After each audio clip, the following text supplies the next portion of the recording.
தானலவைங்கோஷ க்ஷேத்திரமிதில் வளர் தானெனும் மானமாம் தானிய உளுந்தை நானாரன் ஞான விசார திரிகையில் நானல்லவென்றே உடைத்து பொடித்து ತನುವಿನ ನೆಲದಲ್ಲಿ ಬೆಳೆದ ಅಹಮ್ಮಿನ ಹುರುಳಿಯ ಕಾಳನು ಸುರಿಯೋ ನಾನಾರೆನ್ನುವ ಆತ್ಮವಿಚಾರದ ಬೀಸುವ ಕಲ್ಲಳು ನುರಿಯೋ ತನುವನು ನೇಲನು పెంచిన అహమను ఉలవలు ధారగ పోసి నేనెవరిన నెడి ఆత్మ విచారపు తిరుగలి నందిడి విసురు तन के खेत में उगे अहम के उरद दानों को लिए मन ही मन में कूटते जाओ आत्म विचार के बल से। ध्यायेत् शारद चंद्र सुंदर मुखम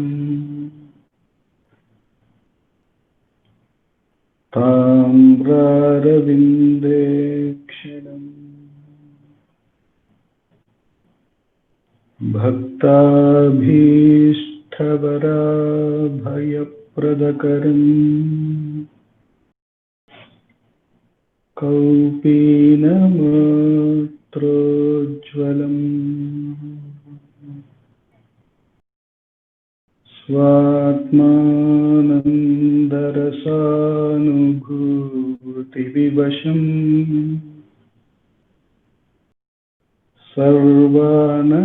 सर्वानवद्याङ्ककम्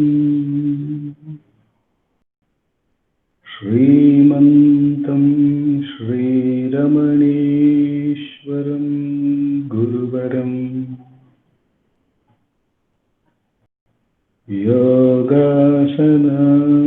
योगासनाध्यासितम् ध्यायेत् श्रीरमणीश्वरम्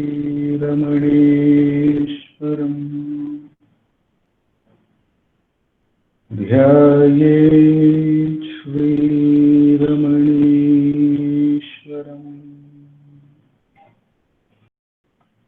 ध्यायेत् श्रीरमणीश्वरम्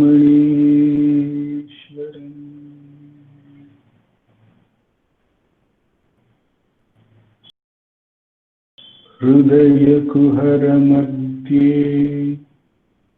केवलं ब्रह्ममात्रम् यहमहमिति साक्षात् आत्मरूपेण भाति हृदि विषमनसा स्वं चिन्वतामच्युतावत् पवनचलनरोधा आत्मनिष्ठो भवत्वम्। We've been reading from the book Self-Enquiry 1900 to 1950, a compilation of Master's answer on the subject of Atma Vichara, self-enquiry, by our founder, President Sri A.R. Natarajanji. We have been looking at a series of questions where the devotee is asking Bhagwan about the various sadhanas, and which Bhagwan says, of all the sadhanas, vicharas will quicken. Then the devotee puts a question to Bhagwan that you should not use this Brahmastram. Explain how this Atma Vichara has to be done. And Bhagwan says that as long as there is a doubter, these doubts will never end, and therefore nobody doubts the doubter, is what Bhagwan says. And he says, I feared that you would come back to it. So continuing on that series of questions, let us look at it. I don't say, the devotee is saying, I don't say that it is so, but I feel as though it were. What he says that, in the last answer he would have said that that is what I feared. I am gagged when Bhagwan says doubt the doubter. So Bhagavan says, no, I am coming to the rescue. Suppose I give you an answer, would it set at rest all your doubts? You said you are the body, the mind, and so on. What is this mind which you say is yourself? You say it is all thoughts, including so many faculties. Devotee therefore asks, I don't say that is so, but I feel as though it were. I feel as though I am the body, I am the mind, is what the devotee is saying. To which Bhagavan says, then this I is a radical thought, an intimate feeling, a self-evident experience, an awareness that persists even in deep sleep when the mind is not active as in the waking state. According to yourself then, I, the radical part, must have a locus in the body. Devotee, where is it? Bhagavan, you have to find it out yourself, but you can't find it by dissection of the body. Then devotee says, how then? By the dissection of the mind. How then is it by dissection of the mind is what the devotee is asking. Bhagavan says, yes, as you are the mind, that is why I say, know thyself. Devotee. But is there really a center, a place for this I? Bhagavan, there is. It is the center of the self, which the mind itself. Devotee, then where is it? Perhaps I will know it later. If there is such a center of the self in the body, why is it and located in the body, and find that out? Then you can think of Brahman, the all-presence. So Bhagavan brings the attention that intimate feeling of I, which is always present even when the doubt is there, even when the answer is given, even when one is in a state of confusion, it is always there, that I, the intimate feeling. So Bhagavan wants us to know. Suppose if I say I want to know about God, even I should be there to know about it. Whether if I say I want to know how the world works, I should be there to know how the world works. So the intimate feeling of I, which is always present, Bhagavan is asking to investigate what really that I is. When we do so, he says it takes us to the heart, which is in the body itself. We can locate, we will feel its experience in the heart, Bhagavan says, in the body, if we investigate.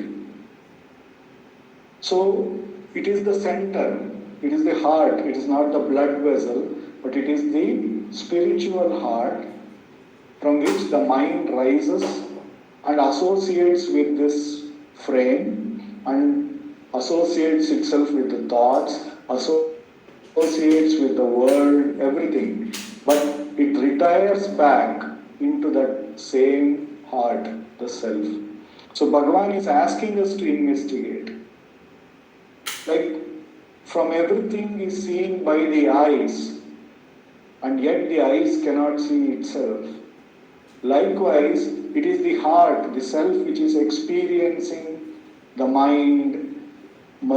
It is experiencing when the mind rises, associates with the thought. It is experiencing when it associates with the body. It is experiencing when the doubts are there. It is privy to all of this, the self. No other entity can know. If we take a simple example of a rope and a snake, the snake is imaginary. Now, how can the snake ever know the rope? What is imaginary can never know the rope. The rope itself knows itself. There is no other entity which can ever know the rope.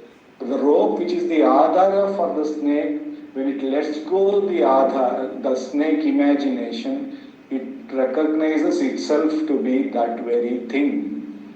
So likewise, it is it is the awareness itself. When it remains as the pure absolute awareness, not as I am aware of the mind, I am aware of the thought, I am aware of the body, I am aware of the doubt. When it lets go the object part and recognizes, only puts its attention back on the subject part, and it will know that it itself is the very self. Nobody else is there but it, and it is the substrate always present. All the objects are coming and going, whereas this subject never changes. It is always there, whether there is an object or not an object. In fact, there is not even a thought that I am the subject, but it is verily the subject itself. So that is the inward vichara. When we go to that, then one can feel the presence of that self as that pure being consciousness, and to which everything is then an imagination. Everything else, the body, the mind, everything is an imagination. Whereas that is aware of all of this, and it can stand without any of these imagination. When one goes more and more repeatedly into one's own natural state of being consciousness, that being awareness, then one finds less and less the need for associating with any object. It becomes a self-evident, self-aware entity which we don't need any other object. We don't need to point to it. It is always there, sahaja, naturally there. We recognize that. So Bhagavan is asking us to get back to that natural awareness which can stay without any object, without a thought, without even being pointed to, very, very naturally. Bhagavan is asking to repeatedly dive back into our natural state. Actually, we are that. So Bhagavan has given us the Brahmastram or the Vichara to inquire why I moved out from it. Why am I moving out from it? Therefore, every thought he asks us to inquire, to whom is this? To recognize that instead of being in that absolute being consciousness, why am I trying to hold on to this thought? Why am I trying to hold on to any idea? What is that I am going to get there doing it? So by using the Vichara, Bhagavan is asking us to see that the rope trying to imagine something. He is asking us to stop the imagination by virtue of this questioning. He is asking us to recognize who is the real Adhara and get back to that very self. And by repeated practice, Bhagavan says that the mind will get, the pure mind which is free of, bereft of all thoughts, will get the strength to remain at the source, the heart itself. The heart from which, like the eyes from which the drishti is going, and that very presence of being in that state is the pure self. And that is what Bhagavan is asking to do with the awareness which is within, which is now moving with objects. He is asking it to be brought and just remain as that pure awareness itself. Will gain the strength to remain in that state. And with the grace of Bhagavan, for the next 15 minutes, let us do Atma Vichara and remain in our Sahaja by His grace.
Bhagavati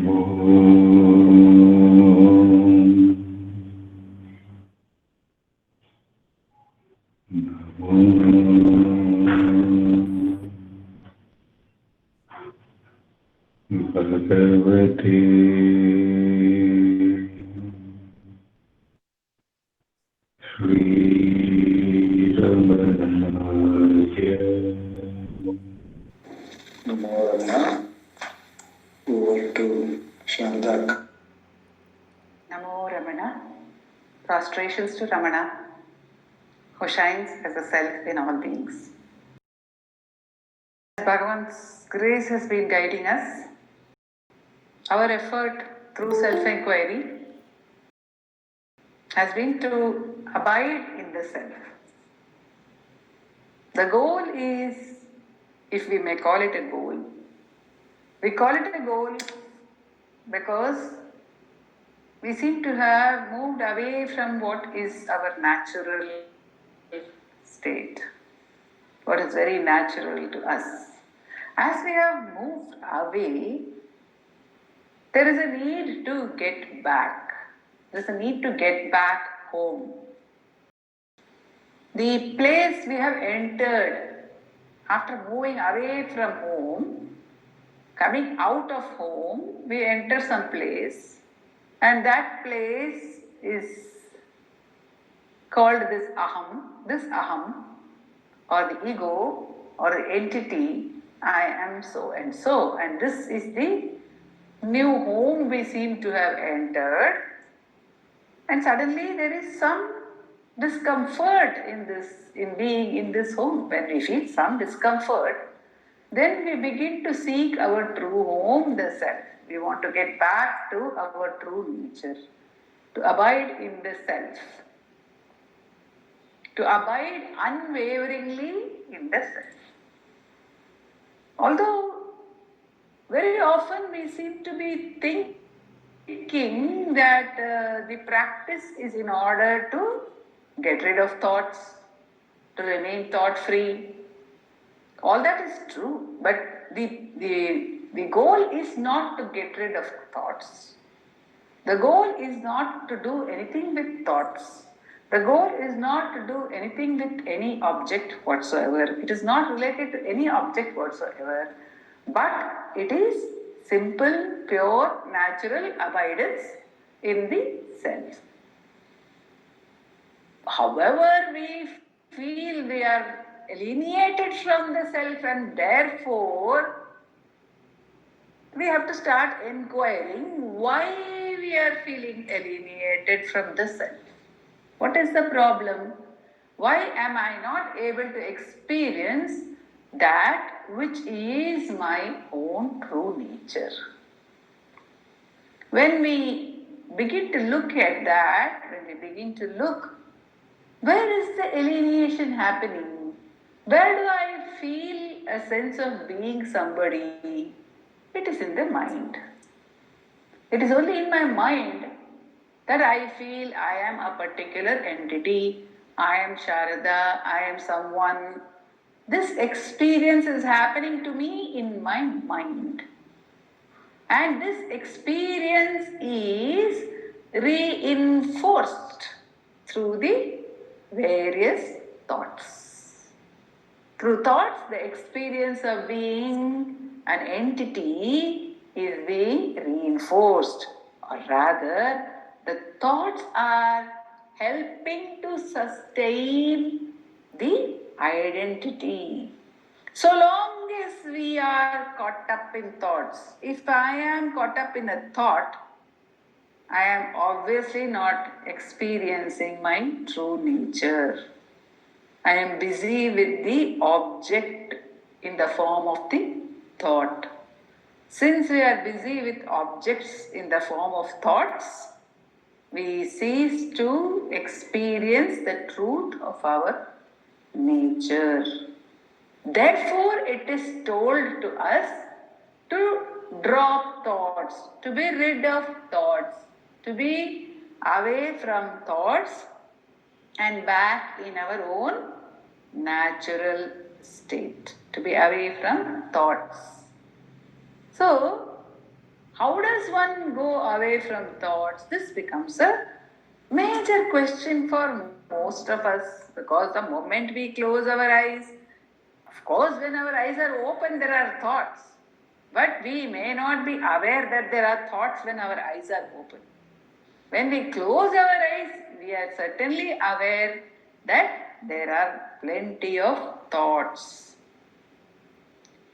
And these thoughts may be mixed up thoughts, or they may be about a single object. They may be gross or they may be subtle. They may feel heavy or they may feel light. They may feel all confused or they may feel clear. But the point is that we are aware of the presence of thoughts. So what is Bhagavan asking us to do with these thoughts? First of all, as we have seen repeatedly, the recognition of the fact that there is a thought becomes the first step. Oh, I am having a thought. Then the next step is, oh, this is my thought. This is not I myself. So the separation of the thought from the thinker is what Bhagavan guides us to do. How? Through the question, for whom is this thought? And through the answer, it is my thought. So there is this separation. What is happening now is there is a mix-up. The thought and the thinker are all mixed up together. There is no demarcation between the thought and the thinker. I am not able to separate myself, especially when we have very strong emotions. In that case, the demarcation becomes very, very insignificant. The mix-up between myself and the experience becomes very, very strong. When we have strong emotions, or when we have strong experiences, physical experience of pain, strong pain or deep sorrow or anger or fear, what happens is that we get all mixed up with it. We are not able to see this is a thought, this is a thought, this is a thought. So Bhagavan asks us to pull back and recognize this is a thought, this is a thought. And every experience is a thought. So this separation. See, I think when we are students in elementary school or little higher than elementary school, when we started studying a subject called chemistry, which I never really seemed to understand. But something came back to me with chemistry. Now I thought that, there was something called elements and compounds. And I suddenly remembered that water is called H2O. And that means water has got 2 elements of hydrogen and 1 element of oxygen. Now, if I want to experience oxygen, how will I experience oxygen? If I keep on drinking water, will it suffice my need for oxygen? Supposing there is a shortage of oxygen, the doctors will come and put a cylinder of oxygen through and place an oxygen mask on my face. They won't make me drink more and more of water. Although water is having oxygen. It has 1 oxygen, it's H2O, but it is mixed. So I will not be able to experience the oxygen which is present nonetheless in the water unless I separate it and experience it. So we have to separate the thinker from the thought by asking for whom is this thought, and by realizing that this is a thought, and there seems to be somebody who is experiencing it, somebody who is aware of it, somebody who knows this is my fear. And that feeling, that sense of being somebody that sense of I-ness, that is constant, it is there in every experience of ours, but it is camouflaged by the experience. So the way for us is without discriminating. We are not trying to say that some thoughts are good and some thoughts are bad. If we want to have some thoughts, what will happen? If we think some thoughts are very useful for us, the thought that how am I supposed to do something, these are also called functional thoughts. These are useful thoughts, or thoughts where we are having love for somebody or the need to be charitable, all the good thoughts. Should we hold on to all these thoughts? When we want to hold on to any thought, what are we actually saying? We are saying that I want to also hold on to the entity who is having that thought.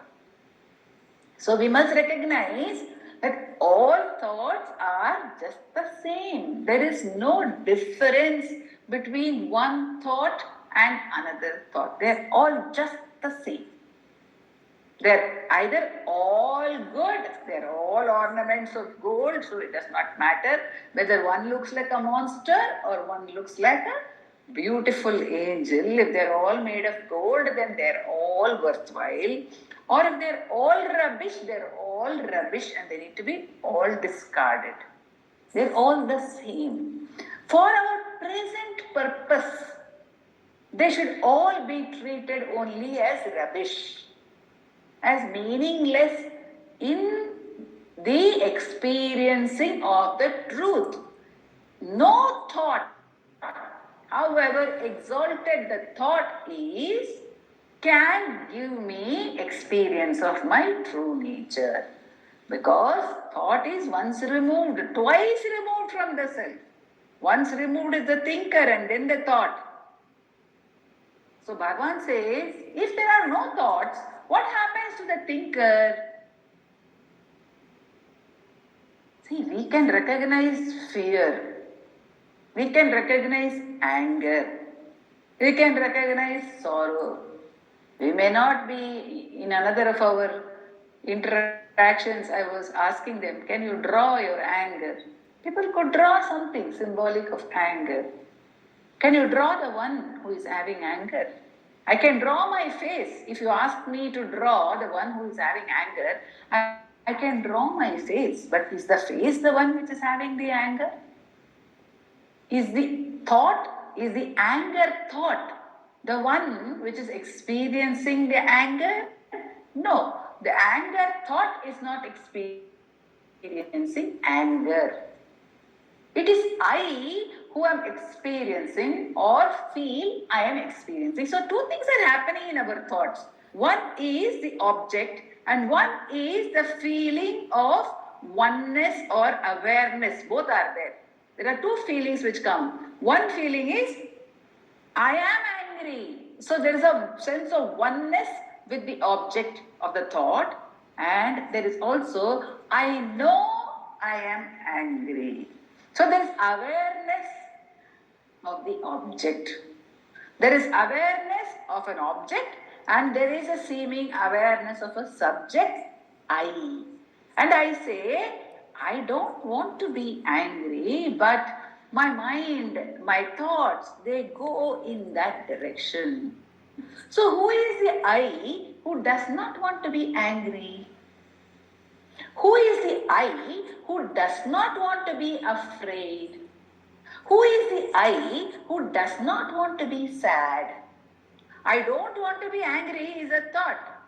But the I in I don't want to be angry, the I in I don't want to be sad, the I in I want to be happy, who is that I? Bhagavan says, try to see that I in every thought, in every experience. Remember that this is only an experience, this is only a thought. And try to get back to the one who is experiencing. Who is this I? And if we keep on repeatedly questioning and turning back, gradually it becomes evident that there is no such entity. This whole sense of my being I, Bhagavan says, is there only because of the facade of thoughts. So long as there is a thought, there is somebody to call a thinker. So long as there is anger, there is somebody to call the one who is angry. If there is no anger, where is the one who is angry? That one is not there at that time. If there is no sorrow, where is the one who is sad? If there is no thought, where is the thinker? So, this whole pretense, this whole apparent existence of an entity is supported by the rise of thoughts. And this illusory entity in turn sustains the thoughts so that the illusion may not be broken. That's what Bhagavan says. Bhagavan says that the ego lives by holding on to forms because it is itself formless. So when it is questioned, repeatedly when it is questioned, it recognizes that it itself recognizes, slowly it begins to recognize the beauty of its own nature, the beauty and the wonder of not being in the grasp of illusion, begins to taste it. But what happens initially would be that even when silence is experienced, during the silence, where is the thinker? Where is the thought? In the self, where is any division? There would not be any division in the self. How beautiful is the self? How natural is the self? It would be good to be in the self for longer. Good, it's a very beautiful reinforcement. That's why Bhagavan tells us to do that again and again. And there are other reinforcements, there are other supports. Whatever thought supports us in abidance in the self, that thought surely we may allow, not that we should, but to the extent that we need a thought, if we need a thought, we should try and cultivate such thoughts as would be supports to getting back to our true nature, support to the enquiry itself. There are many such thoughts, there are many such practices also. If I watch my thought and I let go my thought, if I do not hold on to my thought, the thought will drop and I can get to a state of silence. If we watch our thoughts, the thoughts will go away. But the sense that I am watching my thought may remain. The sense that I can drop my thoughts may remain. Who is that I? Who is the I who may have any exalted experience? So long as that I remains, that I is the identity. That I would have found a new identity. Whenever clarity comes to us even about thoughts, even about the practice, it feels good. Because knowledge is always very beautiful. Knowledge makes us feel good. Any form of knowledge is very empowering. The moment we know something, we have power over that. So knowledge is empowering. The moment we know something, when we go deeper, when we do manana, we will get many insights. And they are all very beautiful. And they will help us to get back to the self. When we have sharings, when we have the satsang, it is very beautiful because it helps us to get back to the self. But we should not hold on to it. We should not hold on to it in the form of being dependent or seeking or attributing any extra special value to anything under the sun. The point is that if we say something is very beautiful, that very moment they have said something else is not so beautiful. It is less beautiful. It is less worthwhile. And we have made a division between one experience and another experience. And the moment we make a division between one experience and another experience, we have forgotten that all experiences are merely the play of the mind. All experiences are only thoughts, only thoughts. So the moment we give value to experiences, then the mind starts seeking the valuable experiences, and the mind starts rejecting the so-called less valuable, meaningless, disturbing experiences. We begin to seek and we begin to spurn. Vishwanatha Swami had told me, you should not seek and you should not spurn. Both are dangerous. So, giving up something, wanting to give up something, wanting to seek something, wanting something to happen, wanting something not to happen. These are both seeking, both would be thoughts.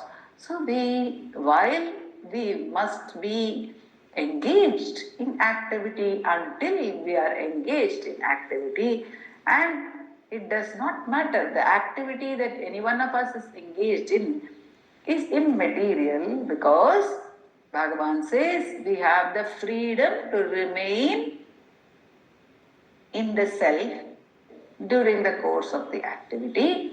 The first step to get back would be to recognize that I am not the doer of this activity. The doer, the sense of doership springs from my identification with the body, which manifests in the form of thoughts. So every time a need arises in me to go for some action, to think of some goal, this needs to be done. This needs to be done. When I think, I must question myself that I feel this needs to be done. Well, it could get done. It may get done, or it may not get done.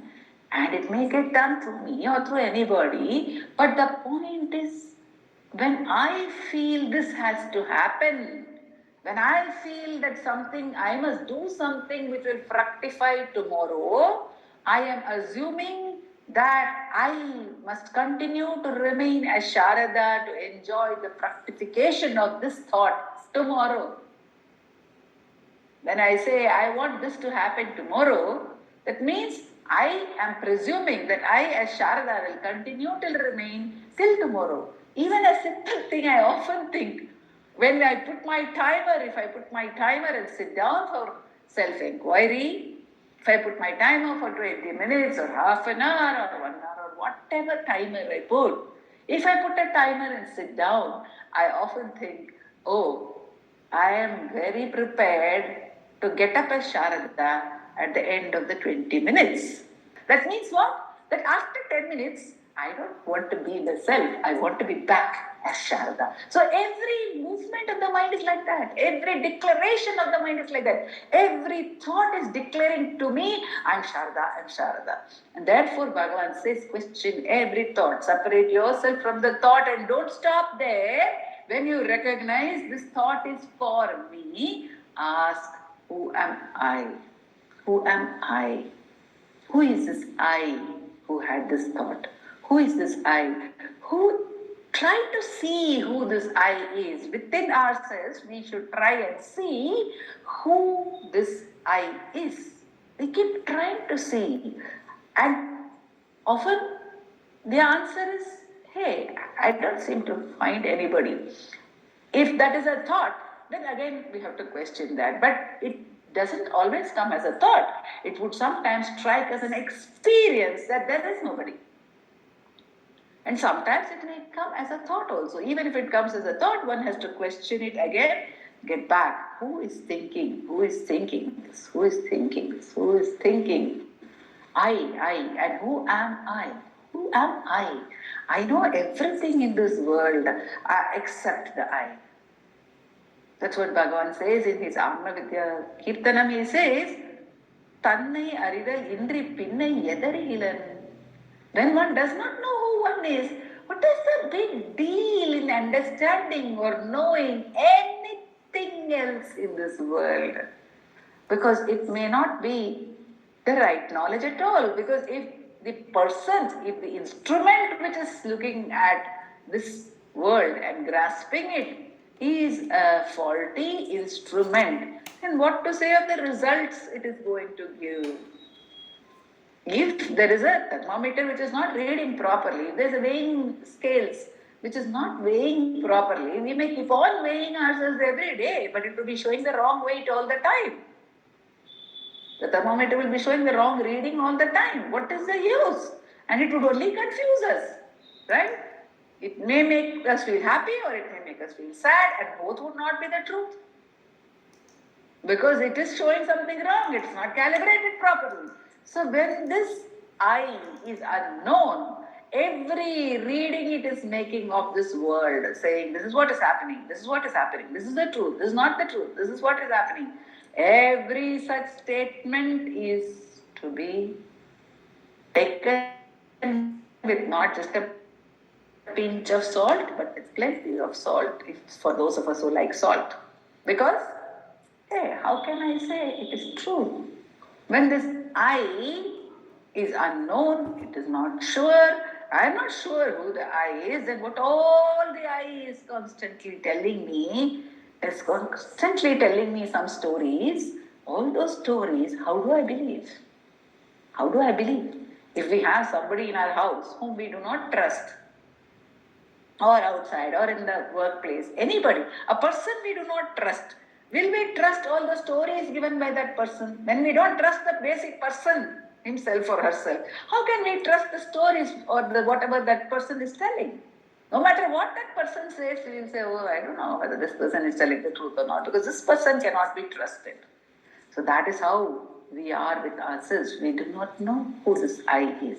So Bhagavan says, when you do not know, there's no point in knowing anything else. There's no point in doing anything else, because all the achievements are we do not know for whom. For some stranger, whom we call I. We call it I, but some stranger. And once the self is known, Tannai arindidir, pinnai yadarihilan. What remains to be known after that, says Bhagavan.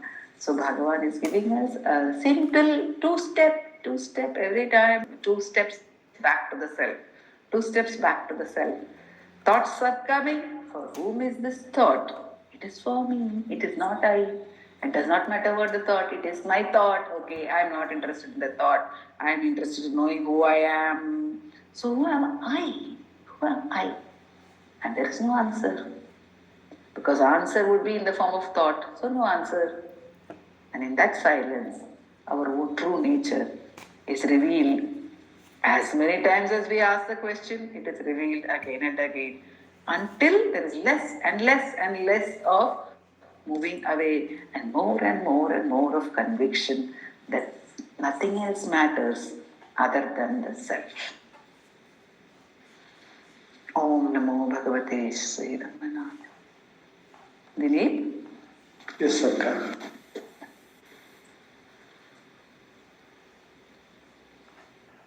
Apara Satchit Sukhavarirashi यस्योर्निमात्रं भुवनं समस्तं गुहाहितं तं रमणं गभीरम् चिन्ताविहीनं हृदि चिन्तयामि चिन्ताविहीनं हृदि चिन्तयामि. नमो रमण.